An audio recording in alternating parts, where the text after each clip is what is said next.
हाँ तो प्यारे बच्चों, कैसे हैं आप सभी। उम्मीद करते हैं कि जितने भी बच्चे मेरे इस क्लास को देख रहे हैं बहुत ही अच्छे तरीका से अपने पढ़ाई को कर रहे होंगे।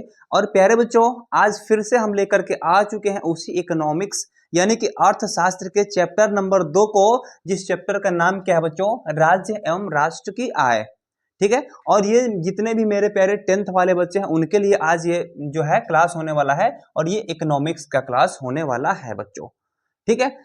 तो इसमें हम लोग पहले आय के बारे में पढ़ चुके हैं, बहुत सारे फैकल्टीज के बारे में, जैसे कि आय हो गया आपको, आय आय किसे कहते हैं। उसके बाद जो है आपको राज्य के बारे में जो है हम लोग पढ़ चुके हैं, मतलब कि संवैधानिक बहुत सारे तरीकों के बारे में हम लोग पढ़ चुके हैं। लेकिन आज हम लोग लेकर के आए हैं बच्चों, सबसे पहला आज का हम लोग का टॉपिक होगा राष्ट्रीय आय।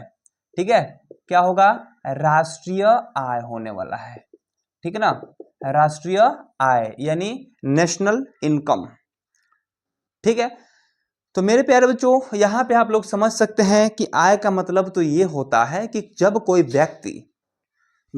व्यक्ति अपने शरीर से कहीं काम को करता है या फिर अपने दिमाग से कोई काम को करता है और उसके बदले उसको कोई भी पारिश्रमिक जब मिलता है बच्चों, तो हम उसे कहते हैं कि वह एक प्रकार का आय है। ठीक है। लेकिन प्यारे बच्चों, अगर हम बात करें राष्ट्रीय आय के बारे में, तो प्यारे बच्चों ये जो है कंट्री लेवल पे होता है। ठीक है, यानी हमारे देश को कहीं से भी हो, चाहे कृषि से हो, चाहे किसी व्यवसाय से हो, और चाहे किसी फैक्ट्री से हो, कल कारखानों से हो, उन सभी आयों से, उन सभी जो टैक्स, जैसे रोड टैक्स होता है, किसी भी प्रकार का कर होता है, इन सभी से जो उनको आय प्राप्त होता है ना अपने देश को, हम उसको कहते हैं राष्ट्रीय आय। ठीक है। यानी कि प्यारे बच्चे, सबसे पहले हम लोग राष्ट्रीय आय के बारे में हम लोग समझेंगे, तो हम यहां पर लिख सकते हैं कि किसी देश में एक वर्ष में जो इनकम होता है ना, आय होता है अपने देश को, हम उसी को कहते हैं राष्ट्रीय आय। ठीक है। तो आइए प्यारे बच्चों, आप लोग यहां पर समझ सकते हैं किसी देश में, यहां पर हम लिख भी सकते हैं, सभी लोग नोट कीजिएगा कि किसी देश में एक वर्ष में उत्पादित वस्तुओं,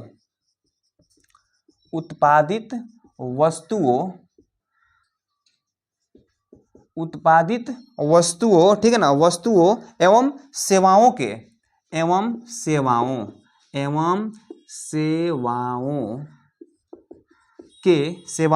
के कुल मूल्य को क्या कहते हैं बच्चों, तो कुल मूल्य को राष्ट्रीय आय कहा जाता है। क्या कहा जाता है जी, राष्ट्रीय आय कहा जाता है। आय कहा जाता है, राष्ट्रीय आय कहा जाता है। यानी किसी भी देश में एक वर्ष में उत्पादित वस्तुओं एवं सेवाओं के कुल मूल्य को राष्ट्रीय आय कहा जाता है बच्चों। ठीक है। उसके बाद है मेरे बच्चों एक चीज और, यहां पे हम लोग क्या लिख सकते हैं, देखिए हम लोग जो भी काम करते हैं, भले ही हम लोग को ये लगता है कि हम सरकार को पैसा नहीं दे रहे हैं, लेकिन हम सरकार को पैसा दे रहे हैं। जानते हैं किस प्रकार से, प्रत्यक्ष रूप से नहीं दे करके हम सरकार को पैसा अप्रत्यक्ष रूप से देते हैं। जैसे मान लीजिए कि सरकार को हमसे पैसा अगर लेना है, तो जीएसटी तो एक प्रत्यक्ष रूप से दिखाई दे रहा है कि जीएसटी है, लेकिन जीएसटी के साथ साथ प्यारे बच्चों हम लोग महंगाई से भी क्या करते हैं कि सरकार को पैसा देते हैं। यानी सरकार को, हम सभी पब्लिक से क्या होता है कि हमेशा राष्ट्रीय आय प्राप्त होते रहता है। और किसी भी देश की आर्थिक स्थिति क्या है, उस देश की इकोनॉमिक्स क्या है, अगर उसको समझना है तो हम वहां के प्रति व्यक्ति आय को सबसे पहले समझेंगे। अगर एक व्यक्ति का आय अगर ज्यादा होता है, किसी दूसरे देश की अपेक्षा ज्यादा है, तो हम कहेंगे उस देश की अपेक्षा यह देश विकसित है। आ रहा है समझ में। तो उसके बाद बच्चों आप लोग यहाँ पे समझ सकते हैं एक और चीज, कि राष्ट्रीय आय राष्ट्र के आर्थिक स्थिति का क्या करता है, आकलन करता है, और यह विश्वसनीय मापदंड है। ठीक है ना, यह क्या करता है बच्चों, आगे देखेंगे थोड़ा सा कि राष्ट्रीय आय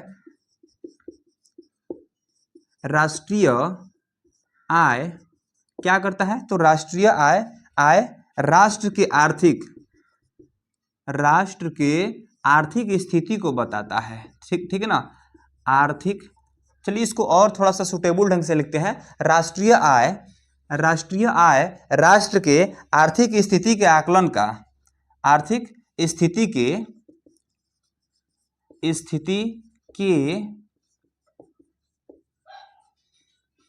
आकलन का, स्थिति के आकलन का सर्वाधिक विश्वसनीय मापदंड है बच्चों। क्या है? तो सर्वाधिक विश्वसनीय मापदंड है, मापदंड है बच्चों। यानी किसी भी देश का स्थिति को डिनोट करता है वहां का राष्ट्रीय आय। आ रहा समझ में? यानी कि किसी भी देश में हम देखेंगे राष्ट्रीय आय अगर ज्यादा है तो कहेंगे कि वहां का देश का जो है ना, उस देश का मतलब स्थिति अच्छा है, आर्थिक स्थिति ठीक ठाक है। अगर कहीं पे अगर देखते हैं कि आय ही वहां का कम है, राष्ट्रीय आय, तो हम क्या कहेंगे बच्चों कि वहां उस देश का स्थिति अच्छा नहीं है बच्चों। आ रहा समझ में? उसके बाद बच्चे मेरे यहाँ पे आप लोग समझ सकते हैं कि भारत में राष्ट्रीय आय के लिए उसका मतलब कि लेखा जोखा कौन देता है, कौन पता लगाता है कि अभी का राष्ट्रीय आय कितना चल रहा है। तो प्यारे बच्चों यहाँ पे आप लोग देख सकते हैं कि भारत में राष्ट्रीय आय के लिए क्या लिखेंगे? भारत में राष्ट्रीय आय के लिए, राष्ट्रीय आय यानी कि भारत का राष्ट्रीय इनकम कितना है बच्चों, उसका पता कौन लगाता है और सरकार को कौन बताता है पता लगा करके? अब नरेंद्र मोदी थोड़े जाएंगे पता लगाने के लिए कि अभी हमारा देश का राष्ट्रीय आय क्या चल रहा है। तो उसके लिए प्यारे बच्चों एक बहुत ही प्यारा सा संगठन बनाया गया है। उस संगठन का नाम जानना चाहेंगे क्या? तो आइए बच्चों हम यहाँ पे बताते हैं कि भारत में राष्ट्रीय आय के लिए, आय के लिए भारत में जो है राष्ट्रीय आय के लिए केंद्रीय सांख्यिकी संगठन, ठीक है, केंद्रीय सांख्यिकी संगठन, ठीक है ना, एक संगठन बनाया गया जिस संगठन का नाम क्या है बच्चों?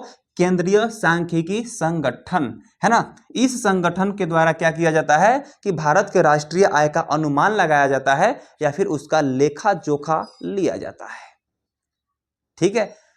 उसके बाद प्यारे बच्चों इस संगठन को हम कहते क्या है? तो इसको हम लोग शॉर्टकट में अगर देखें तो इसको देखिएगा, इसको हम क्या लिखते हैं? सबसे पहले इसको हम लिख देते हैं, थोड़ा इसका अंग्रेजी लिख देते हैं। केंद्रीय सांख्यिकी संगठन को हम लिखेंगे सेंट्रल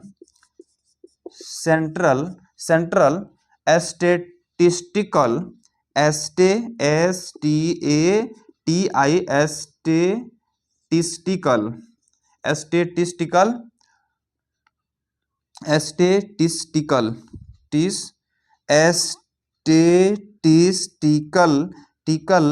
ऑर्गेनाइजेशन,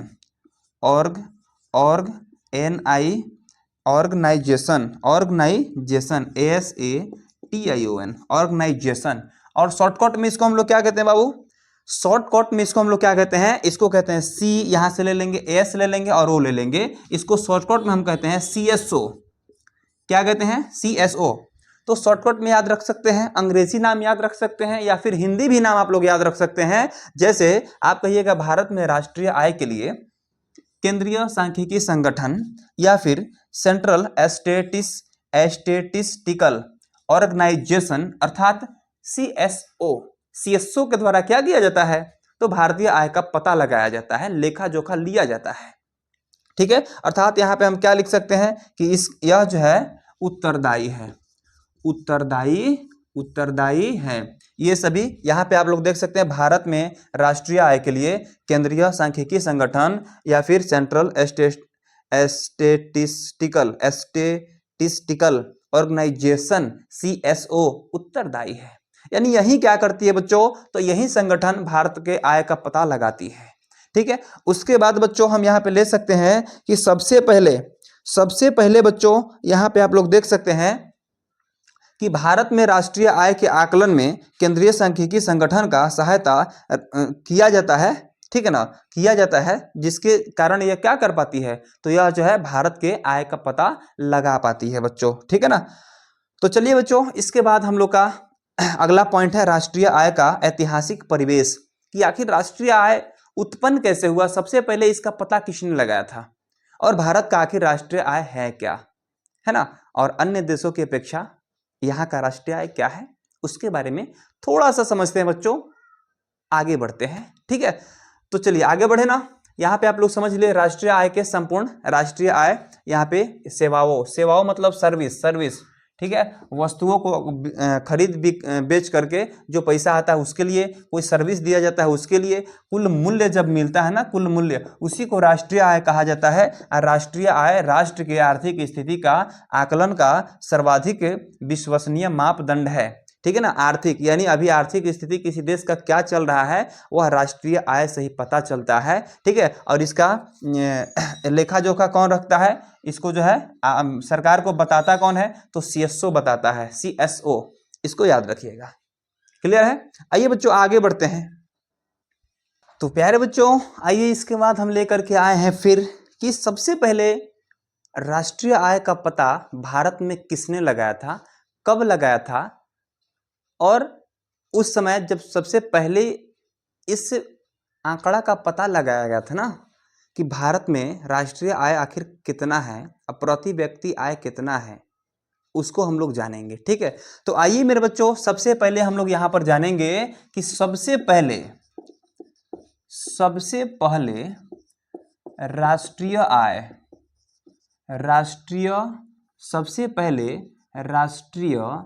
आय का पता किसने लगाया, बता सकते हैं आप लोग, किसने लगाया, बताइएगा। तो प्यारे बच्चों दादा भाई नौरोजी ने, क्वेश्चन अगर कोई पूछता है कि सबसे पहले राष्ट्रीय आय का पता किसने लगाया, तो आप लोग उत्तर क्या कहेंगे, उत्तर में लिखेंगे मेरे बच्चे कि दादा भाई नौरोजी ने, दादा भाई नौरोजी ने सबसे पहले राष्ट्रीय आय का पता लगाया था। ठीक है, और उसके बाद अगर देखें बच्चों तो वह समय कब था, तो प्यारे बच्चों 1868 में। ठीक है, कब लगाया था बच्चों, 1868 में। और किसने लगाया था सबसे पहले राष्ट्रीय आय का पता, दादा भाई नौरोजी ने। ठीक है, उसके बाद बच्चों यहाँ पर हम लोग देख सकते हैं कि दादा भाई नौरोजी ने एक पुस्तक लिखा था, इनकी एक पुस्तक थी, उस पुस्तक का नाम क्या था बच्चों, तो उसका नाम था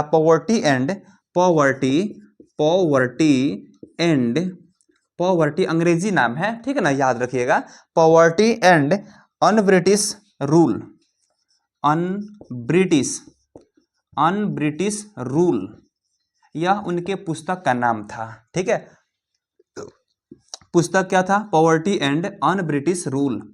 और उस पुस्तक में इसी पुस्तक में इन्होंने प्रति व्यक्ति आय का भी पता लगाया था। ठीक है, तो इस पुस्तक में इन्होंने un-British rule in India, un-British rule, poverty and un-British rule in India, sorry इसका पूरा नाम है इन इंडिया, यहां तक है। ठीक है, poverty and un-British rule in India, यह एक पुस्तक था जो किसके द्वारा लिखा गया था, तो दादा भाई नौरोजी के द्वारा लिखित पुस्तक था। ठीक है, और इसी में इन्होंने poverty and un-British rule in India, यह जो पुस्तक है इसमें इन्होंने एक चीज लिखा था, जानते हैं क्या लिखा था, तो प्यारे बच्चों इन्होंने प्रति व्यक्ति आय का पता लगाया था इस पुस्तक में इन्होंने प्रति व्यक्ति आय का पता लगाया था, इन्होंने आय का क्या लगाए थे, पता लगाए थे। ठीक है, इस पुस्तक में इन्होंने प्रति व्यक्ति आय का पता लगाया था। और जानते हैं उस पुस्तक में कितना रुपया आया था, प्रति व्यक्ति आय कितना था, तो प्यारे बच्चों यह था 20 रुपए था। ठीक है ना, कितना रुपए, 20 रुपए। उस समय प्रति व्यक्ति आय कितना था बच्चों, तो वह जो था 20 रुपए था। देखिए कितना भयानक है, उस समय 20 रुपए में लोग 1 साल तक अपना भरण पोषण कर लेते थे, 20 रुपए में केवल। और आज के समय में देखिए 20 रुपए में अच्छा से जो है ना, दुकान में आप जाते हैं कोई मतलब कि घूमते फिरते कुछ खाने के लिए, तो भी नहीं हो पाता है 20 रुपए में।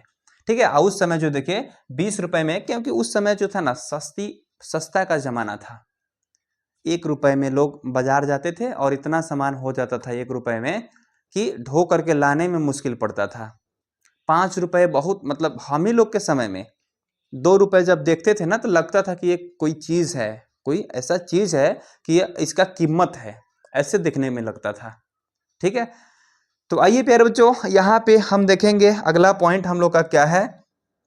तो अगला पॉइंट हम लोग का होने वाला है कि 1925 और यहाँ पे अगर हम बात करें 1925 और 29 तक की अगर बात करें, 1925 से 29 तक की बात करें बच्चों, तो यहाँ पर इसके बीच में जो है ना राष्ट्रीय आय का आकलन किसने किया था? तक राष्ट्रीय आय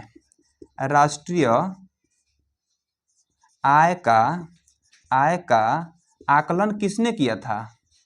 आकलन किसने किया बताओ आप लोग, किसने किया? यहाँ से मान लीजिए क्वेश्चन अगर बना दें कि 1925 से 1929 तक राष्ट्रीय आय का आकलन किसने किया, तो प्यारे बच्चों उनका नाम था डॉक्टर वी के आर भी राव, उनका नाम था Rao, VKRV Rao, doctor VKRV Rao ने किया था। ठीक है, VKRV राव ने किया था। ठीक है, और उसके बाद एक और मैंने CSO लिखा था इस समय, थोड़ा देर पहले मैंने CSO बताया था। उसमें CSO का गठन कब हुआ था? गठन कब हुआ था बच्चों? केंद्रीय सांख्यिकी संगठन, इसका गठन कब हुआ था? तो प्यारे बच्चों इसका गठन आपको हुआ था 1949 में। 1949 में। ये जो है ऑब्जेक्टिव जो है, यह ऑब्जेक्टिव आपके एग्जाम में 100 तो नहीं 50% चांस बनता है कि ये सवाल आपके एग्जाम में पूछा जा सकता है, और वो भी ऑब्जेक्टिव में कि केंद्रीय सांख्यिकी संगठन का गठन कब हुआ था। तो उसको जो है आप लोग डायरेक्ट यहाँ पे लगा सकते हैं कि 1949 में हुआ था बच्चों।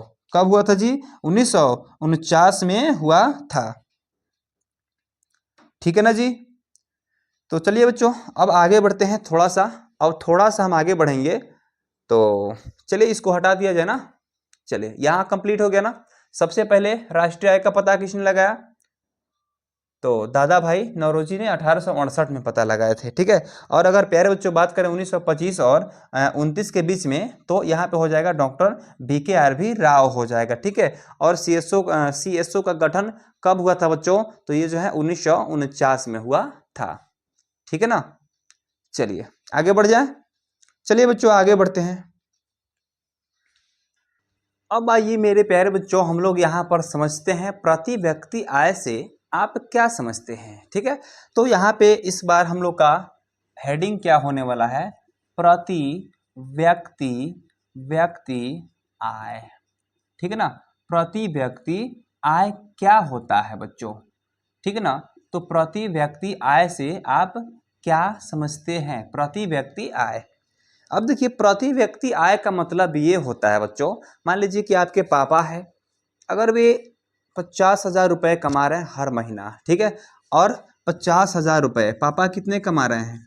तो पापा आपके 50,000 रुपये कमा रहे हैं प्रति माह कमा रहे हैं। ठीक है, और उस घर में आपके चाचा है, जैसे आपके 3 चाचा हैं, ये हो गए चाचा, फिर ये नंबर 1 चाचा, नंबर 2 चाचा, ठीक है, एक और चाचा है नंबर 3, और ये भी आपके चाचा ही हैं। ये लोग कुछ भी पैसा नहीं कमाते हैं। आ रहा समझ में? ये लोग कुछ भी पैसा नहीं कमाते हैं, यानी कि ये लोग जीरो, कुछ भी नहीं कमाते हैं। ठीक है, प्यार से समझिएगा बिल्कुल भी। ठीक है, धीरे धीरे समझिएगा, पक्का समझ में आ जाएगा। ठीक है ना।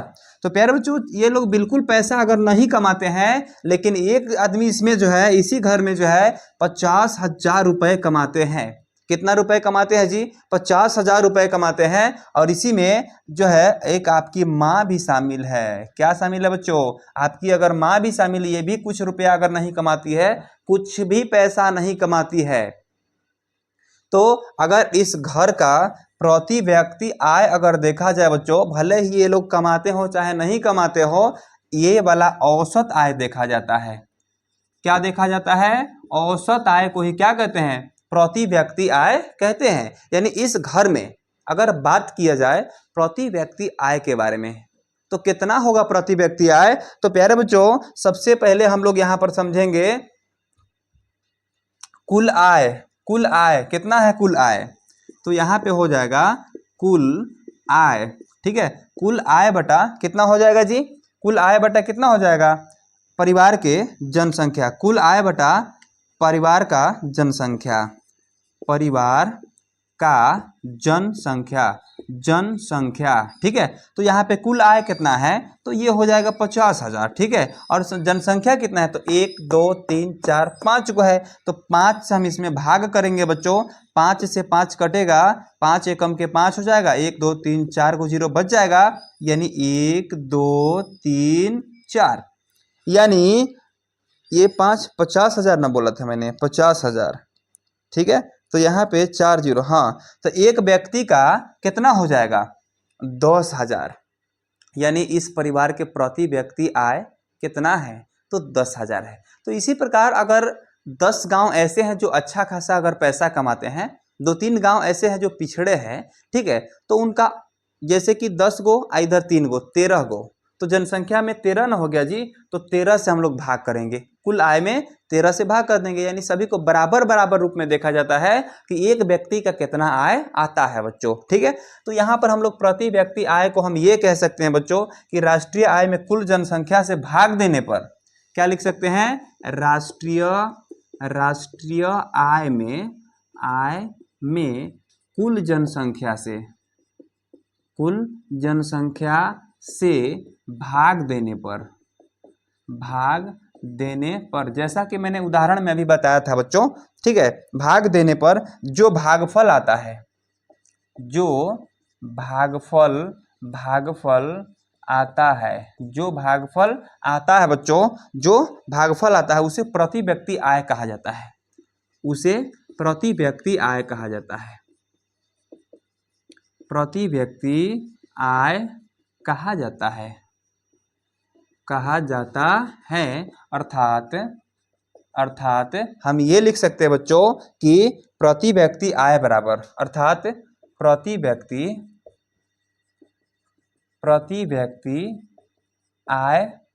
व्यक्ति आय बराबर कितना होता है बच्चों? तो राष्ट्रीय आय, कुल राष्ट्रीय आय, यहाँ पे कुल भी लिख सकते हैं। कुल आय बराबर कुल राष्ट्रीय आय, बाटा में क्या हो जाएगा बच्चों? देश की कुल जनसंख्या। क्या हो जाएगा जी? देश की कुल जनसंख्या। अब आप कहेंगे बच्चे कि जो नहीं कमा रहा है उसके ऊपर भी इसका मतलब कि गुना थोपा जा रहा है कि आप भी इतना पैसा कमाते हैं। ठीक है, जैसे कोई ऐसा आदमी है, जैसे भारत में आपको हो गया प्रति व्यक्ति आय अगर 8,000 निकल जाता है, ठीक है, तो कोई ऐसा व्यक्ति रास्ता पे अगर जा रहा है तो आप उसको जा कमाता उमाता नहीं है, तो आप लोग जा करके उसको क्या बोल सकते हैं कि आपकी कमाई कितनी है? तो 8,000 है। ठीक है ना, तो इस प्रकार से यहाँ पे 8,000 ऐसे हो जाएगा प्रति व्यक्ति आय। ठीक है, तो चलिए बच्चों आगे बढ़ते हैं। यहाँ पे आप लोग प्रति व्यक्ति आय के बारे में समझ लिए, देश की कुल जनसंख्या, यह जो फार्मूला है बच्चों, क्या है? यह फार्मूला है। प्रति व्यक्ति आय बराबर क्या होता है? कुल राष्ट्रीय आय बटा देश की कुल जनसंख्या। देश की कुल जनसंख्या होता है मेरे बच्चे। ठीक है ना, चलो आगे बढ़ते हैं। अब हम लोग यहाँ पर समझेंगे थोड़ा सा चीज़ों को कि देश प्रति व्यक्ति आय, देश में रहते हुए व्यक्तियों का क्या होता है? औसत आय होता है। प्रति व्यक्ति आय देश में रहते हुए सभी व्यक्तियों का औसत आय होता है बच्चों। ठीक है, कोई व्यक्ति कमाता हो और चाहे नहीं कमाता हो, कोई दूसरा व्यक्ति कमाता है ना, तो कुल आय को जोड़ दिया जाता है और सभी व्यक्ति को गिन करके उससे भाग दे दिया जाता है। ठीक है ना, तो औसत आय को ही क्या कहते हैं? प्रति व्यक्ति आय कहते हैं। अब जो है विश्व बैंक की रिपोर्ट के अनुसार अगर देखें बच्चों, तो विश्व बैंक के रिपोर्ट के अनुसार अगर देखा जाए बच्चों, रिपोर्ट के अनुसार विश्व बैंक के रिपोर्ट के अनुसार देखें मेरे बच्चे, तो यहाँ पर क्या हो सकता है, यहाँ पर आप देख सकते हैं कि 2007 के अनुसार, रिपोर्ट 2007 के अकॉर्डिंग जो है हमारे भारत का, ठीक है, भारत का प्रति व्यक्ति आय कितना था, तो आपको डॉलर में दिखाएगा। भारत के अनुसार भारत के प्रति व्यक्ति आय कितना था बच्चों, तो यह जो है डॉलर में दिखाएगा। किस में दिखाएगा जी, डॉलर, यानी ऐसे करके दिखाएगा, ठीक है ना जी, ऐसे डॉलर में दिखाएगा। कितना डॉलर था, 950 डॉलर था। कितना था, 950 डॉलर था बच्चों, ठीक है ना। और उसके बाद अगर अमेरिका की बात करें, और अमेरिका की अगर बात करें बच्चों, तो देखिएगा कितना भयानक, ये 950 डॉलर था, लेकिन अमेरिका की बात करें बच्चों तो 46,040, बताइए 46,040 डॉलर, 46,040 डॉलर था। बताइए कितना भयानक। देखिए 9,050 में और 46,000, मतलब कितना का, 46 गुना का फर्क पड़ रहा है, ठीक है। तो उस समय जो है कितना, 2007 में जो है यहाँ 950 डॉलर, और यहाँ जो है अमेरिका का देखें तो कितना, 46,040 डॉलर था 2007 में। अब देखिए कितना का फेर है यहाँ पर, ठीक है। अगर क्षेत्रफल की दृष्टि से भी देखा जाए तब भी यह बहुत अधिक हो रहा है कि नहीं हो रहा है, ठीक है ना। अब देखिए अब अमेरिका का प्रति व्यक्ति आय उस समय अगर देखा जाए तो प्रति व्यक्ति आय अगर हम बात करें बच्चों, ठीक है ना, आइए यहाँ पे बात करते हैं। अगर अमेरिका की प्रति व्यक्ति आय हम लोग देखें, अमेरिका की प्रति व्यक्ति आय के बारे में अगर देखें, प्रति व्यक्ति आय के बारे में, तो आप लोग यहाँ पे समझ सकते हैं कि कितना था अमेरिका के प्रति व्यक्ति आय। अच्छा ये तो प्रति व्यक्ति, हाँ ठीक है, यहाँ पे मैंने लिख दिया है। कितना था, 46,040 डॉलर। कितना है, 46,040 डॉलर, ठीक है। अब भारत में प्रति व्यक्ति आय अगर देखा जाए तो 1/48 कितना है, अमेरिका के 1/48 के बराबर है भारत में, ठीक है। तो देखिए कितना का फर्क पड़ रहा है, ठीक है। अब आइए हम लोग देखते हैं कि राष्ट्रीय आय का हम लोग जब गणना करते हैं तो उसमें समस्या क्या क्या होती है। मान लीजिए कि मैं कितना कमाता हूं, इसका गणना अगर करना है तो आप लोग मान लीजिए कोई दूसरा स्टाफ आता है, मेरा गणना कर लिया कि मैं कितना कमाता हूं, ठीक है। उसके बाद फिर दूसरा कहीं स्टाफ आता है तो फिर मैं दोबारा काउंट ना हो जाऊं। समस्या है कि नहीं है।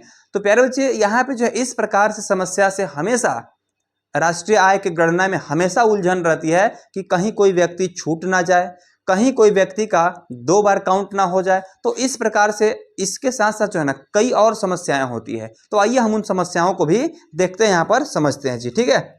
तो चलिए बच्चे आगे बढ़ते हैं।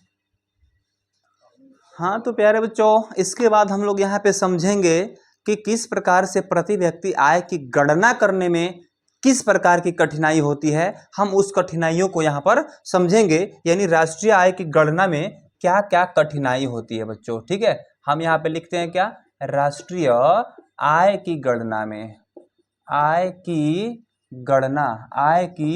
गणना में कठिनाई कैसे कैसे कठिनाई होती है, ठीक है ना, कैसे कैसे कठिनाई होती है। तो प्यारे बच्चों सबसे पहला तो कठिनाई है कि आंकड़े को एकत्र करने में बहुत कठिनाई होती है।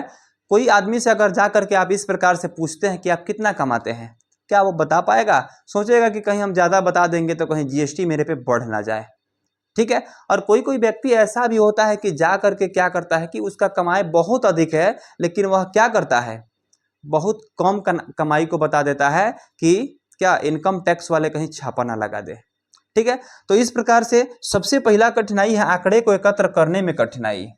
क्या लिखेंगे, आंकड़े को एकत्र करने में कठिनाई, ठीक है। और दूसरा क्या है बच्चों, दूसरा यहाँ पर आपको हो जाएगा दिक्कत कि दोहरी गणना की संभावना रहती है। क्या रहती है, दोहरी गणना की संभावना, दोहरी गणना की संभावना रहती है। ठीक है, दोहरी गणना की संभावना। तीसरा नंबर पॉइंट है बच्चों कि मूल्य को मापने में, यानी मूल्य को मापने का मतलब है कि मूल्य को मापने का मतलब ये है कि कोई व्यक्ति कितना कमाता है, उसको मापने में सबसे बड़ा प्रॉब्लम होता है CSO को। मैंने बताया था ना, CSO केंद्रीय सांख्यिकी संगठन, उसके द्वारा जो ये क्या किया जाता है, आय की गणना की जाती है, उसको सबसे बड़ा प्रॉब्लम यही होता है। मूल्य क्या होता है, मूल्य को मापने में कठिनाई, मूल्य को मापने में कठिनाई, मूल्य को मापने में कठिनाई। यानी कि कोई कोई व्यक्ति ये भी होता है कि उसको सरकारी लाभ जब उठाना पड़ता है तो जा कर के कंप्यूटर वाले होते हैं, लैब वाले होते हैं, क्या बोल देते हैं कि जाइए जो है आप भले ही 1 लाख रुपए कमाते हैं, लेकिन आप जो है ना 70,000 से कम का आय बनवा लीजिए, 60,000 से कम का आय बनवा लीजिए, 50,000 से कम का आय बनवा लीजिए। अब ये लोग जा करके बनवा लेते हैं। 1 साल की बात कर रहा हूँ, ठीक है। तो 1 साल में जो है आप 60,000 से कम के आय बनवा लेते हैं, लेकिन भले ही 1 साल में जो है आपका 3 लाख 4 लाख का कमाई होता है, लेकिन लोग कम का ही आय बनवा लेते हैं। और वहीं से तो होता है गणना राष्ट्रीय आय का, ठीक है। तो वहां से क्या होता है कि मूल्य को मापने में वहां पर कठिनाई होती है, क्योंकि बहुत सारे लोग झूठ बोल करके क्या करते हैं कि अपना जो है गवर्नमेंट कामों को करते हैं, जिससे क्या होता है मूल्य को मापने में कठिनाई होती है। ठीक है, उसके बाद बच्चों यहाँ पे आप लोग समझ सकते हैं विकास में राष्ट्रीय आय की क्या है बच्चों, कि विकास में राष्ट्रीय एवं प्रति व्यक्ति आय का योगदान क्या है। अब विकास के लिए अगर बात किया जाए तो विकास में राष्ट्रीय आय, ठीक है, और प्रति व्यक्ति आय का योगदान क्या है, इसका महत्व क्या है, इससे क्या हेल्प मिलता है राष्ट्र को, देश को, इससे क्या हेल्प मिलता है, क्या मदद, क्या सहायता मिलता है बच्चों। तो आप लोग यहाँ पे समझ सकते हैं कि अगर राष्ट्रीय आय अगर ज्यादा है, ठीक है, यहाँ पे आप लोग समझ सकते हैं कि अगर राष्ट्रीय आय अगर ज्यादा है बच्चों, राष्ट्रीय आय अगर ज्यादा है तो क्या होगा, आर्थिक विकास होगा, देश का क्या होगा, आर्थिक विकास होगा, ठीक है ना, देश का आर्थिक विकास होगा। या फिर अगर प्रति व्यक्ति आय अगर ज्यादा है, प्रति व्यक्ति आय अगर ज्यादा है तो यहाँ पर क्या होगा, तब भी आर्थिक विकास होगा, तब भी क्या होगा, तब भी तो आर्थिक विकास होगा कि नहीं होगा, तब भी प्यारे बच्चों आर्थिक विकास होगा, ठीक है ना। तो इस प्रकार से हम लोग राष्ट्रीय आय के बारे में उसका संगठन क्या है, उस संगठन का गठन कब किया गया था बच्चों, इसके बारे में हमने समझ लिया। जो कि CSO है, CSO का गठन कब हुआ था, तो 1949 में हुआ था। कब हुआ था जी, 1949 में नहीं हुआ था। इसका गठन कब किया गया था, राष्ट्रीय आय आकलन के लिए केंद्रीय सांख्यिकी, सॉरी वहाँ पे कुछ गलती अगर होगा ना तो उसको सुधार लीजिएगा, 1954 में हुआ था, 1954 में इसका गठन किया गया था, किसका, CSO का, ठीक है ना। CSO का गठन जो है 1954 ईस्वी में किया गया था। मैंने शायद 49 में पहले लिखवाया था, 1949 में लिखवाया था, जो कि गलत है। कहीं कहीं बुक में जो है ना अलग अलग दे देता है, लेकिन उसमें सही ये वाला हो जाएगा, 1954 ही हो जाएगा, ठीक है। तो प्यारे बच्चों, यहाँ आप लोगों को अभी मैंने केमिस्ट्री पढ़ाया, सॉरी इकोनॉमिक्स पढ़ा दिया, ठीक है। और अभी जो है इकोनॉमिक्स के क्लास को आप देख रहे हैं, और कल के क्लास में आप लोग देखेंगे, क्या देखेंगे बच्चों, तो हिंदी का शाम में आप लोग, सॉरी आज के ही क्लास में शाम में आप लोग 6 बजे देखेंगे। जानते हैं क्या, हिंदी में 11 नंबर नौबत खाने में इबादत, इस चैप्टर का आप लोग सब्जेक्टिव देखेंगे बच्चों, ठीक है। कल के क्लास में मैंने बता दिया था क्या चीज, उसका स्टोरी बड़ा ही सुंदर तरीका से बताया बच्चों, जो आप लोग कल के क्लास में देख चुके हैं, और आज ये वाला देख रहे हैं क्लास। और शाम 6 बजे प्यारे बच्चों आपको क्या मिलने वाला है, तो आज शाम 6 बजे आपको मिलने वाला है बच्चों वहीं हिंदी का नौबत खाने में इबादत का सब्जेक्टिव, ठीक है ना। और फिर आज रात में क्या मिलेगा, तो जो जनन एक चैप्टर है उसका मैं उद्घोष कल ही कर दिया था रात में, ठीक है। तो आज उसका आप लोग देखेंगे दूसरा नंबर पार्ट, ठीक है, जनन का दूसरा नंबर पार्ट आप लोग आज लाइव में देखेंगे। ठीक है, मैं जनन का एक जो है पार्ट्स कल रात में लाइव में पढ़ा दिया है, आज आप लोग उसका दूसरा पार्ट देखेंगे और लाइव में आज आप लोग जरूर उपस्थित होंगे रात 8 बजे। ठीक है, तो जो भी प्यारे बच्चे मेरे नए नए वीडियो को देख रहे होंगे फटाक से क्या करेंगे, वीडियो को लाइक कर देंगे और चैनल को एक बार सब्सक्राइब कर लेंगे ताकि सारा का सारा क्लास निरंतर रूप से आपको मिलते रहे। तब तक के लिए चलिए मिलते हैं बाद में। जय हिंद।